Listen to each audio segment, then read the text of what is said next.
So one of the really nice things about Android is that anybody can just develop for it. I think it's one of the great strengths of Android. And there's a lot of freedom to to be creative. But sometimes the freedoms that people take, especially when they invent new interaction patterns or try to do something completely new that isn't consistent with the rest of the operating system, it really hurts the overall usability of the platform.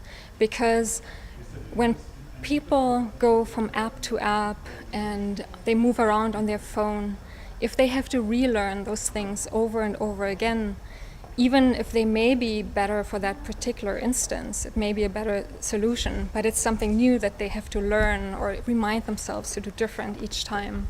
It really puts a damper on the experience. And I think it's much better to distinguish yourself, if you're an app developer, to distinguish yourself with your content and your features and really put a lot of effort into that to make that just really exciting. And but maybe not be as creative with navigation, how you get around the app, because there it really helps the user to have something that is familiar that they can use across the entire platform.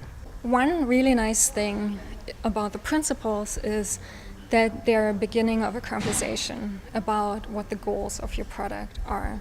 So they're actually not really strict guidelines. You can use them to have a discussion with your team. What are the primary goals of what we are trying to achieve? And that can help the team to remind themselves throughout the product cycle.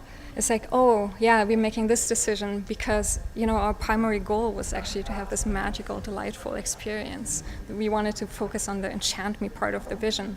So all the design decisions later on can actually point back to something that you had discussed before. So they're basically a tool to communicate around what you're trying to achieve around the product. So we actually never use them as very strict rules. We've always used them as tools in various design and product stages to just establish a shared vision and bring the team forward.